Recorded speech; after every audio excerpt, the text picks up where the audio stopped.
ሰላም ጤና ይስጥልኝ። ዛሬ በዓለም አቀፍ ደረጃ ትልቅ ድንጋቴን ስለፈጠረውና የሁላችንንም ኪስ እየነካ ስላለው የነዳጅ ጉዳይ ሰፊ ትንታኔ ይዘንላችሁ ቀርበናል። ነዳጅ ለዘመናዊው ስልጣኔ ዝም ብሎ ማገዶ ወይም ነዳጅ ብቻ አይደለም፣ ይልቁንም የሰው ልጅ ሕይወት የሚተነፈስበት ስስ የሕይወት መስመር ነው።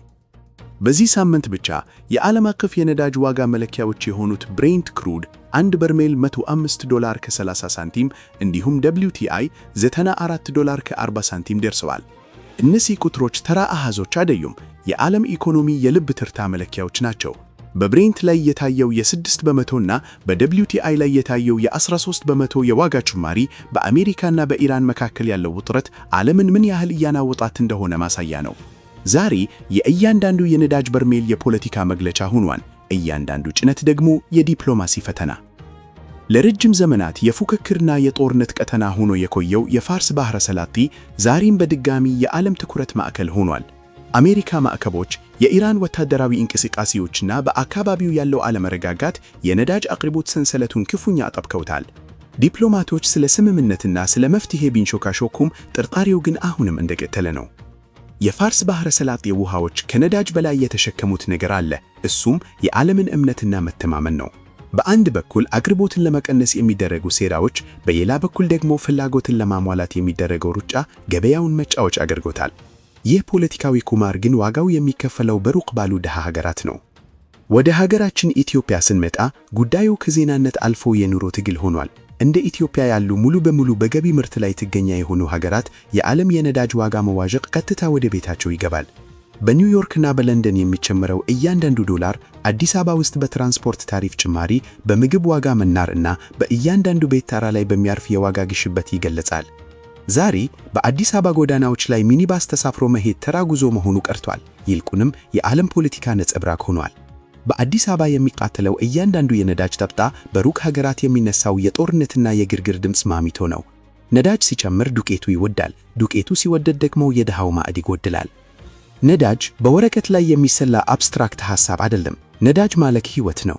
ቤተሰቦች ወጫቸውን ለመቀነስ ሲታገሉ፣ ነጋዴዎች ዋጋ ሲጨምሩና ዜጎች በኑሮ ውድነት ሲቆስሉ ነዳጅ ትርጉሙ ይገባናል። ነዳጅ ማለት በማዕድ ላይ ያለ ዳቦ፣ በታክሲ ውስጥ ያለ ነዳጅና አጠቃላይ የኑሮ ዋጋ ነው። ለተራው ሕዝብ ነዳጅ የዜና አርዕስት አይደለም። ነዳጅ ማለት ህልውና ነው። አንድ የጉልበት ሰራተኛ ወደ ስራው ለመሄድ የሚከፈለው የትራንስፖርት ዋጋ ከደሞዙ ግማሽ ሲሆን የዓለም ፖለቲካ ምን ያህል ጨካኝ እንደሆነ ይረዳል። ይህ ስስ የህይወት መስመር ሲበተስ መጀመሪያ የሚጎዱት ደካሞችና አነስተኛ ገቢ ያላቸው ዜጎች ናቸው። የኢኮኖሚ ተንታኞች እንደሚያስጠንቅቁት በፋርስ ባህረ ሰላጤ አካባቢ ዲፕሎማሲያዊ መረጋጋት ካልመጣ የነዳጅ ዋጋ መዋዠቅ ይቀጥላል። ቀድሞውኑ በኢኮኖሚ ጫና ውስጥ ያለችው የኢትዮጵያ ኢኮኖሚ ለከፋ የዋጋ ግሽበት ሊጋለጥ ይችላል። ይህ ስስ የነዳጅ መስመር አንድ ትልቅ እውነት ያስታውሰናል። በውጭ ሀገር የሚኖር ሰላም በቤት ውስጥ የሚኖር ብልጽግና ነው። የኢትዮጵያ ሕዝብ የመቋቋም አቅም ሬዚሊየንስ የተመሰረተው በዓለም አቀፍ መረጋጋት ላይ ነው። ነዳጅ የፖለቲከኞች መሳሪያ መሆኑ ቀርቶ የሰላም ምንጭ መሆን ያለበት ጊዜ አሁን ነው።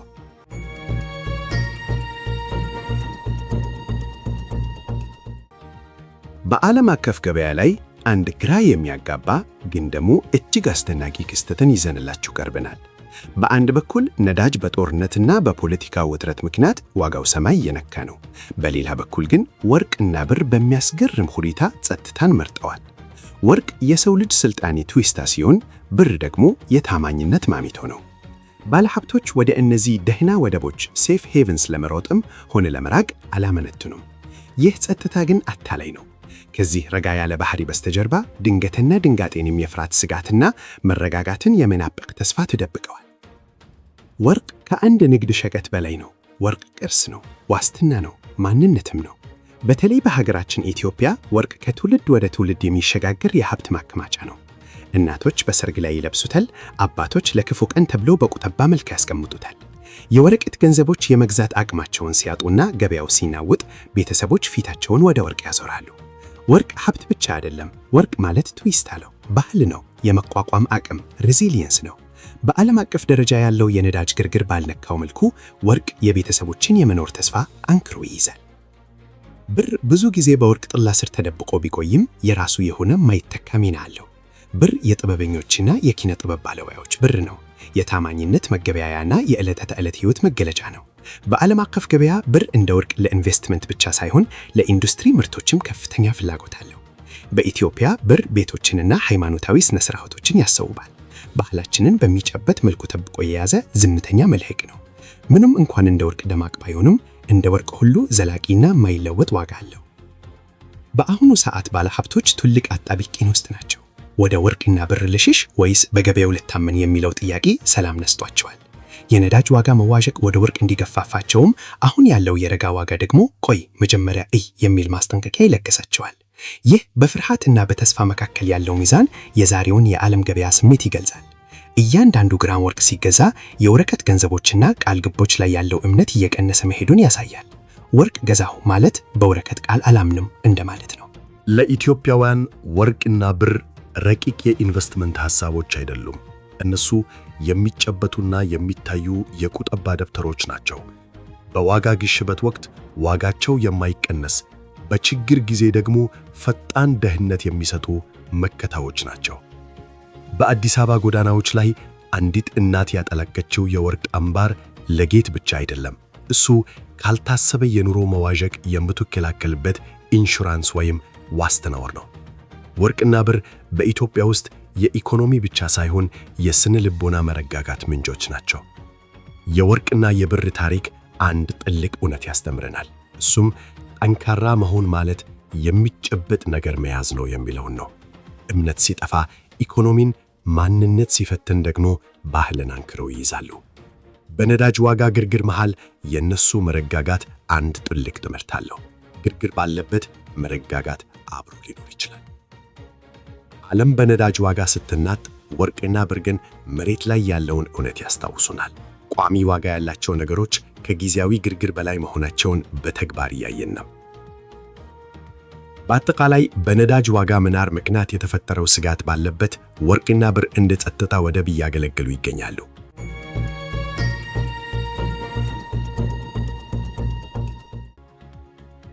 የሰው ልጅን የወደፊት ዕጣ ፈንታ ወደሚወስነውና በዓለም አቀፍ መድረክ ከፍተኛ ክርክር ወደሚደረግበት የአየር ንብረት ዲፕሎማሲ ይዘላችሁ ቀርበናል። ዲፕሎማሲ የተስፋ ቃላት ጥበብ ሲሆን የአየር ንብረት ለውጥ ደግሞ የነዚህ ቃላት እውነተኝነት መፈተኛ ነው። በየዓመቱ ሀገራት በትልቅ ጉባኤዎች ላይ ይሰበሰባሉ። ካርቦንን ለመቀነስ አዳዲስ ግቦችን ያስቀምጣሉ። ንግግሮቹ በአስቸኳይነት ስሜት የተሞሉ ቢሆኑም በተስፋውና በተግባሩ መካከል ያለው ልዩነት ግን እንደ ገደል ሰፊ ነው። ለብዙዎች እነዚህ ድርድሮች ልክ እንደ ቲያትር ናቸው።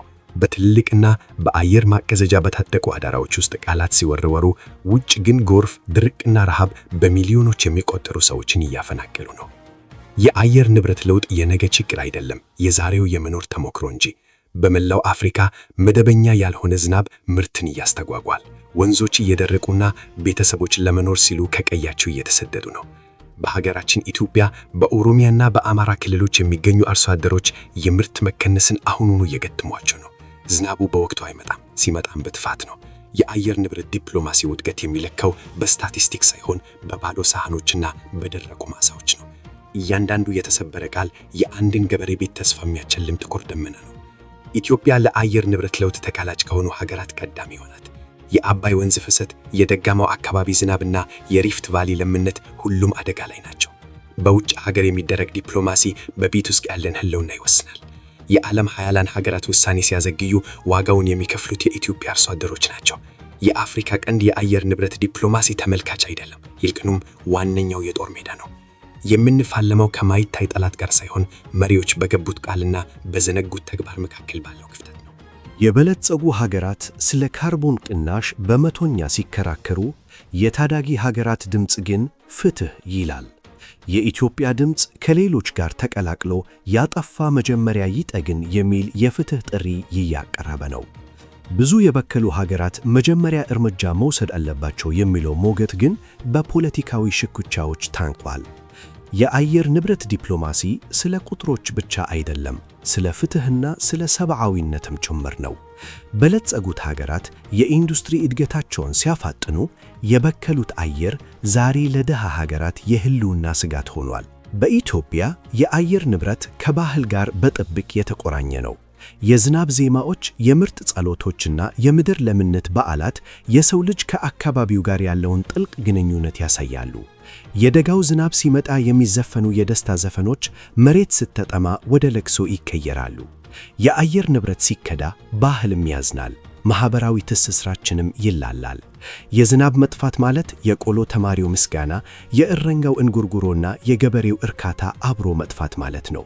ዝናብ ሲርቅ የደጋው ዜማ ወደ ዋይታ ይቀየራል። ያለ ተግባር የሚደረግ ዲፕሎማሲ ክህደት ነው። የአየር ንብረት ቃል ኪዳኖች ወደ ፖሊሲ፣ ፖሊሲዎች ደግሞ ወደ ተግባራዊ ጥበቃ መቀየር አለባቸው። ለኢትዮጵያ ጉዳዩ ግልጽ ነው። መኖር የሚቻለው ዓለም አቀፋዊ ኃላፊነት ሲኖር ብቻ ነው። የአየር ንብረት ቀውስ የነገ የዜና አርዕስት ሳይሆን የዛሬ የኑሮ ፈተና ነው። አሁኑኑ እርምጃ ካልተወሰደ ተፈጥሮ ለዲፕሎማሲያዊ ንግግሮች የምትሰጠው ፋታ አይኖራትም። በአጠቃላይ የአየር ንብረት ለውጥ ዲፕሎማሲ ከቃላት አልፎ ወደ መሬት መውረድ ይኖርበታል። እኛም እንደ ሀገር አረንጓዴ አሻራችንን በማስፋትና አካባቢያችንን በመጠበቅ የድርሻችንን መውጣት አለብን።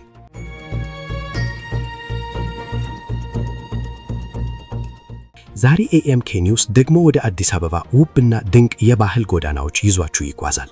ባህል የቅንጦት ዕቃ አይደለም፣ ይልቁንም በችግርና በውጥረት መሃል የምንተነፍስበት የጽናት የልብ ትርታ ነው። በአዲስ አበባ ውስጥ የኑሮ ውድነቱና የዓለም ፖለቲካው ቢናወጡም የባህል ሕይወት ግን እንደ ሰደድ እሳት እየተቃጠለ ይገኛል። የፊልም ፌስቲቫሎች የኢትዮጵያን እውነታዎችን የሚያሳዩ ዶኩሜንታሪዎችን ያቀርባሉ። የሙዚቃ ኮንሰርቶች የጽናት ድምፅን ያስተጋባሉ። ቲያትር ቤቶች ደግሞ ማህበራዊ እውነታዎችን የሚገዳደሩ ትዕይንቶችን ይከወናሉ። ለእኛ መዝናኛ ማለት ካለንበት መሸሽ ኤስኬፕ ማለት አይደለም፣ ይልቁንም ማንነታችንን የምንገልጽበትና በዙሪያችን ያለውን ትርምስ የምናክምበት መድኃኒታችን ነው። የኢትዮጵያ ፊልም ሰሪዎች አሁን ላይ ስለ ስደት፣ ስለ ግጭትና ስለ ተስፋ ድንቅ ታሪኮችን እያወጉ ነው። ስለ መፈናቀልና ስለ እርቅ የሚሰሩ ዶኩሜንታሪዎች በአገር ውስጥ ፌስቲቫሎች ላይ ቀርበው ታላቅ የሐሳብ ክርክርን እየቀሰቀሱ ይገኛሉ። እነዚህ ፊልሞች ዝም ብለው ጥበብ ብቻ አይደሉም፣ ይልቁንም ታሪክ ማህደርን ጠብቀው የሚያዙና ተጠያቂነትን የሚጠይቁ የጽናት መገለጫዎች ናቸው። የእያንዳንዱ ፊልም ፍሬም ምስክርነት ነው። የእያንዳንዱ ታሪክ ደግሞ የቆሰሉ ልቦች መፈወሻ ሆኗል። ከባህላዊው አዝማሪ ዘፈን እስከ ዘመናዊው ሂፕሆፕ የኢትዮጵያ ሙዚቃ የታሪክን ሸክም ተሸክሞ ይጓዛል። ድምፃውያኖቻችን ስለ ፍቅር፣ ስለ ትግልና ስለ ጽናት ይዘፍናሉ። በችግር ጊዜ ሙዚቃ የጋራ ቴራፒ ወይም ሕክምናችን ይሆናል። ሙዚቃ ብቻችንን እንዳልሆነን ያስታውሰናል። ፖለቲካ ሲከፋፍለን ሙዚቃ ያገናኘናል። የዜና አርዕስቶች ሲያኮስሉን ዜማዎች ይፈውሱናል። አዝማሪው በክራሩ እውነቱን ሲነግረን፣ ወጣቱ ደግሞ በግጥሙ ነገን ሲተነብይ ባህላችን ሁልጊዜም ሕያው ሆኖ ይቀጥላል። አሁን ላይ የቴክኖሎጂ እድገት የዓለምን ጥበብ ወደ ቤታችን አምጥቶታል። የስትሪሚንግ መድረኮች እንደ ዩቲዩብ እና ኔትፍሊክስ ያሉ ዓለም አቀፍ ሥራዎችን ወደ ኢትዮጵያ ቤቶች እያስገቡናል። ወጣቱ ተመልካች ዓለም አቀፍ ተከታታይ ድራማዎችን እየተመለከተ፣ በሌላ በኩል ደግሞ የራሱን የሀገር ውስጥ ይዘት ይፈልጋል። ይህ ድርብ ማንነት ኢትዮጵያ በዓለም ውስጥ ያላትን ቦታ ያሳያል። በባህል ስር የተሰደደች ግን ደግሞ ከዓለም አቀፋዊ ስልጣኔ ጋር የተቆራኘች። የስማርትፎን ስክሪን አዲሱ የመድረክ መድረክ ሆኗል። አዲስ አበባ ከዓለም ጋር የምትገናኝበት ድልድይ። የኢትዮጵያ የባህል ውጤቶች ፊልም፣ ሙዚቃና ስነ ጽሑፍ ትልቅ የዲፕሎማሲ መሳሪያዎች ናቸው። ጽናታችንን፣ ፈጠራችንንና ማንነታችንን ለዓለም የሚያሳዩ መስታወቶች ናቸው። ፖለቲካዊ ግንኙነቶች በሚያለሉበት ጊዜ ባህል ጠንካራ ድልድይ ሆኖ ያገለግላል። ዲፕሎማሲ ሊሰናከል ይችላል፣ ባህል ግን የዓለም ሕዝብ ሁሉ የሚረዳውን ሁለንተናዊ ቋንቋ ይናገራል። እኛ ጥበብ ወደ ውጭ ሲወጣ ስለ ጦርነትና ረሃብ ብቻ ሳይሆን ስለ ጥበብና ስለ ውበትም ለዓለም ይነግራል። ለተራው ዜጋ ባህል ማለት ህልውና ነው። በሰርግ ላይ የሚሰማ ዜማ፣ በትንሽ ሲኒማ ቤት የሚታይ ፊልም፣ በፌስቡክ የሚጋራ የአማርኛ ግጥም፣ እነዚህ ሁሉ ተስፋ ለመቁረጥ የተጋረጡ የጽናት መገለጫዎች ናቸው። ባህልና መዝናኛ በግርግር መሃልም ደስታ እንደሚቻል ያስታውሱናል። ባህል ትኩረትን ማዘናጊያ አይደለም፣ ይልቁንም ሕይወትን የመቋቋሚያ አቅም ነው። ኢትዮጵያዊ መሆን ማለት በችግር መሃልም ፈገግታን መፍጠር፣ በለቅሶ መሃልም ለነገ ተስፋን መዝራት ነው። በአጠቃላይ ባህላችንና ጥበባችን የነፍሳችን ምግብ ናቸው። ምንም አይነት የኢኮኖሚ ወይም ፖለቲካ ማዕበል ቢመጣ በጥበብ የምንሰራቸው ሥራዎች በጽናት እንድንቆም ያደርጉናል።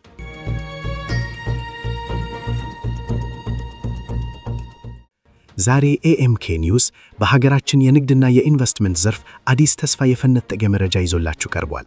ይህ እርዳታ አይደለም፣ ይልቁንም ጠንካራ አጋርነት ነው። የኢትዮጵያ የእድገት ታሪክ የዓለም አቀፍ ጉዳይ ነው በሚል መሪ ቃል ጣሊያን ለኢትዮጵያ አዲስ የገንዘብ ድጋፍ ይፋ አድርጋለች። በአዲስ አበባ በተካሄደው ቢግ 5 ኮንስትራክት ኢትዮጵያ 2026 በተሰኘው ታላቅ የኮንስትራክሽን ኤግዚቢሽን ላይ የጣሊያን መንግስት በማቴ ፕላን ወይም ማቴ ፕላን ስር 25 ሚሊዮን ዩሮ ለኢትዮጵያ ለመስጠት ቃል ገብቷል።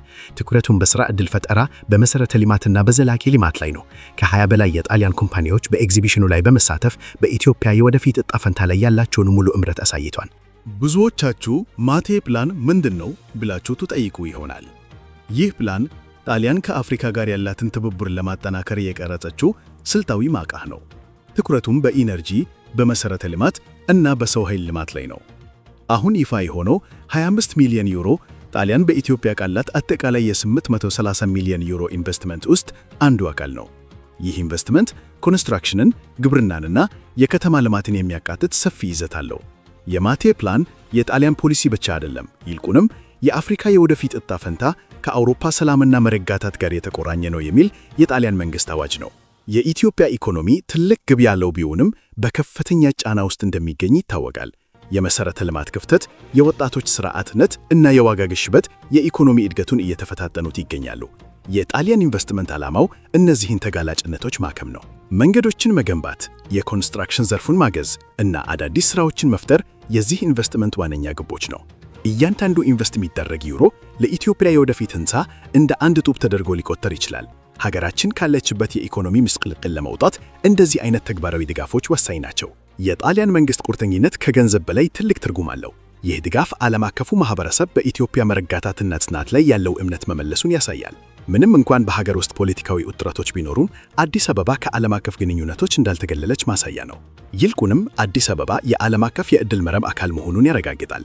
አጋርነት ከገንዘብ በላይ ነው። እሱ እምነትን፣ ዕውቅናንና የጋራ ዕጣ ፈንታን ይወክላል። ጣሊያን ከጎናችሁ ነን እያለች ነው። ይህ ደግሞ በዲፕሎማሲው ዓለም ትልቅ ዋጋ አለው። ለተራው ኢትዮጵያዊ 25 ሚሊዮን ዩሮ ማለት ቁጥር ብቻ አይደለም። ለእሱ ማለት ሥራ ዕድል፣ የተሻሻለ መንገድ እና ለወጣቶች የሚከፈት የዕድል በር ማለት ነው። በተለይም መደበኛ ያልሆነው ኢኮኖሚ ወደ መደበኛና ሕጋዊ እድገት እንዲቀየር ተስፋ የሚሰጥ ነው።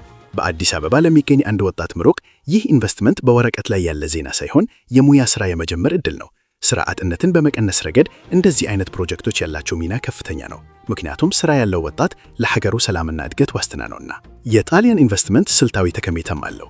አውሮፓ የስደት ፍሰትን ለመቆጣጠር፣ የኢነርጂ ዋስትናን ለማረጋገጥ እና የጂኦፖለቲካ ተጽዕኖዋን ለማሳደግ በአፍሪካ መረጋጋትን ትፈልጋለች። ኢትዮጵያ ደግሞ ባላት ሰፊ ሕዝብና ስልታዊ መልክዓ ምድራዊ አቀማመጥ ለዚህ የአውሮፓ ራዕይ ቁልፍ ሀገር ናት። የአፍሪካ ቀንድ ዳርቻ የለም፣ ይልቁንም የዓለም ፖለቲካ ማዕከል ነው። ጣሊያን በኢትዮጵያ የምታደርገው ኢንቨስትመንት የአውሮፓን ደህንነት ከአፍሪካ እድገት ጋር የማስተሳሰር ጥበብ ነው። በአጠቃላይ የጣሊያን የ25 ሚሊዮን ዩሮ ድጋፍ ከእርዳታ በላይ ነው። እሱ የኢትዮጵያን አቅም የማወቅ የመተማመን ድምፅ የመስጠት እና ዓለም አቀፍ አጋርነት የሀገር ውስጥ እውነታን እንዴት እንደሚቀይር የሚያሳይ ትልቅ ትምህርት ነው። ሀገራት ኢንቨስት ሲያደርጉ በኢኮኖሚ ላይ ብቻ ሳይሆን በሰዎች ላይም ኢንቨስት እያደርጉ ነው። እኛም እንደ ዜጋ እነዚህን ዕድሎች ተጠቅመን ሀገራችንን ወደ ተሻለ ደረጃ ለማድረስ መትጋት ይኖርብናል።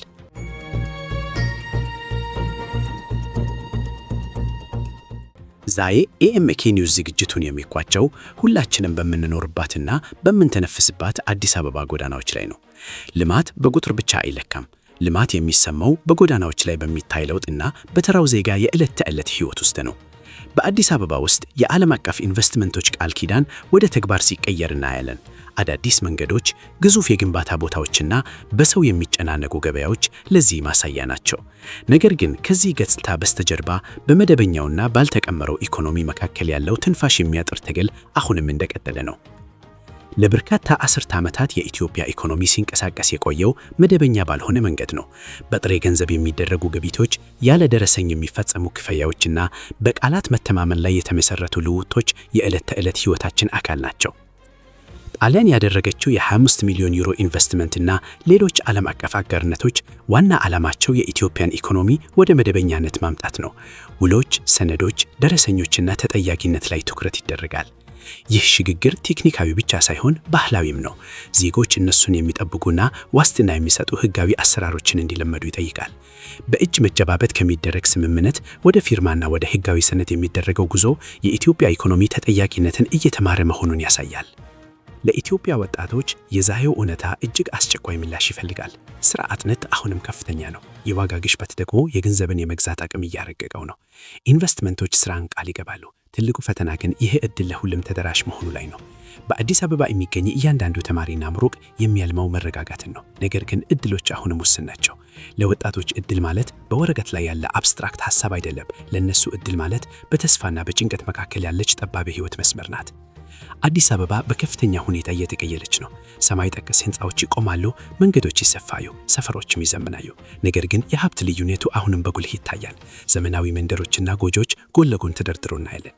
ልማት ሁሉንም ያካተተ መሆን እንዳለበት የትልቅ ማሳያ ነው። የአንድ ከተማ ውበት በህንፃዎቿ ከፍታ ብቻ ሳይሆን በውስጧ በሚኖሩ ሰዎች የኑሮ ደረጃና እርካታ ይለካል። የከተማዋ ነፍስ የሚለካው በህንፃዎቿ ሳይሆን በሰዎቿ ህይወት ነው። በአጠቃላይ የሀገር ውስጥ እውነታ ትልቁ ነገር ነው። ኢንቨስትመንት ማለት በኤግዚቢሽን አዳራሾች ውስጥ የሚነገር ቁጥር ብቻ አይደለም፣ በአዲስ አበባ ጎዳናዎች ላይ የሚኖር እውነት እንጂ። ትልቁ ፈተና አሰራራችን መደበኛ እንዲሆን፣ ተጠያቂነት እንዲሰፈንና ዕድሎች እያንዳንዱ ዜጋ ቤት ድረስ እንዲደርሱ ማድረግ ነው። ልማት እያንዳንዱን ቤትና እያንዳንዱን ግለሰብ እስካልነካ ድረስ የተሟላ ሊሆን አይችልም።